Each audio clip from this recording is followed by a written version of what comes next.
Well, joining me now is former White House press secretary and host of the political talk show Spicer & Co. on Newsmax, Sean Spicer. Very good evening to you, Sean Spicer. Well, what do you think about these attempts by the Democrats to clip the president's wings in his final 9 days in power? They believe he's such a threat to the nation that he needs to go now.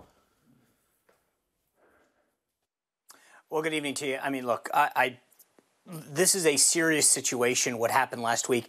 It's frankly troubling. It was disgusting. It was heart-wrenching to watch what happened on Capitol Hill last week. And I think that the Democrats know that this is a political response that they're giving. The President of the United States is leaving office in 9 days. There is no 25th Amendment that's going to be invoked. That's a silly discussion because no member of the cabinet has said that they are entertaining it. The vice president has said through aides that he's not entertaining it. With respect to impeachment, the House could probably get through a very rushed procedure because the Democrats control it. But currently, and up till at least the 20th, the Senate the Senate Republicans are in charge of that chamber. So we know that this isn't going anywhere, and it's purely a stunt on behalf of the Democrats, which I think is really not an appropriate response to this because you shouldn't be making light or trying to make a political statement with what happened last week. There are serious concerns about what happened, how it happened, who should be held responsible, and making sure it never happens again. And I think clouding this in a way that's going to further divide the United States and really do nothing to move the ball forward really shows the naked political aspirations of some on the Democratic side. Certainly plenty of questions there to address, as you put it. But with these final 9 days in office, with all the powers of the commander-in-chief, there are worries about what the president might continue to try to do. Do you share any of those? Do you have any links into the White House now? Do you know the president's mood? Do you get a sense of whether he's given up? We saw that video he delivered on Thursday evening saying that the full force of the law would be used against those that attacked the Capitol building. Some said it seemed more like a hostage video. Do you have any sense of the president's mind at this point? I don't. I have not spoken to him since the events of last Wednesday. I will say, however, that, again, impeachment is a political tool, and that's what is being used right now by the Democrats. I understand their desire to appease their base, but the reality is that, again, we're 9 days from this. We know the political outcome of either one of these avenues that's available, and neither one of them produce an outcome that's serious. So the reality is that by the day that they actually get this thing moving forward, the Senate is not meeting again until the 19th of January, right? So that just shows you the reality of the situation, that we know it's not going to happen. So you could be as concerned as you want in theory, but the reality is that the legislative calendar doesn't allow for this to occur prior to the president leaving office at noon on January 20th. And just your thoughts, Sean Spicer, on what the president was up to last Wednesday, that extraordinary sequence of events, the speech he made to the crowd, then they marched on the Capitol building, the lack of security surrounding the Capitol building, in particular federal security, none of that there, it seems, and then none called in for several hours.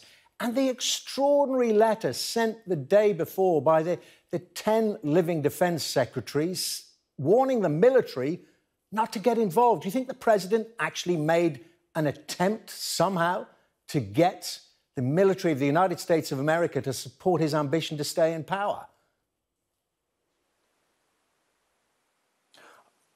There's a lot to unpack in that question. And I think that in the days and hopefully the months to come, we take a hard look at each one of those things, particularly the concern about security at the United States Capitol. We're seeing reports come out today. I haven't confirmed them independently, that the police chief for the Capitol Police had asked for support from both the House and the Senate Sergeant-at-Arms, who oversees the chamber security in both of the respective houses of Congress. That should set red flags up. Why wasn't that call for help listened to or heeded by those two respective chambers? There's going to be a lot of look, especially as we head towards this inauguration on January 20th, to make sure that the proper precautions are being taken place. But I will say this, that as an American, If you had told me the day before that fellow Americans were going to rush the Capitol of the United States and break down barriers and go through security and break windows and harm people, I would have told you that that was unfathomable. We haven't had attacks on our country like that in our history. I mean, they are from outside. They are Al-Qaeda attacking us and outside interests attacking us on 9/11. You go back to Japan attacking us in World War II. These are not things, internal threats that we have seen in our country, the likes of which we saw last Wednesday. And so I think it's very difficult in some cases to look and say, how could you not have seen this? Because we never thought of it as an American to think of another American attacking our own institutions in the way that they were last Wednesday is something that if you had told me Tuesday or Wednesday morning, I bet you these folks are going to do this, I would have said there's no way. This isn't something that any American does to an institution like the Capitol. So I think it was a shock to the system, a shock that is going to be examined and looked at and discussed for quite some time to come, especially in light of a major security event like the inauguration that's coming up. And that letter, that extraordinary letter from the 10 former secretaries of defense to the military to stay out of domestic politics, they clearly got wind of an attempted coup. With all due respect, I think the use of the word coup, I don't know why they wrote it, but I think that is a very serious use. Look, as someone who served in the military, I think that our troops have an obligation and an oath, most importantly, to the Constitution of the United States. We don't take an oath in the military to a leader, to a party. We take it to the Constitution. And every officer and enlisted individual that I've ever known would, by the code of our military justice system, would never execute an unlawful order. Sean Spice, great talking to you. Appreciate you sparing the time. Thank you so much. You bet. Thanks for having me.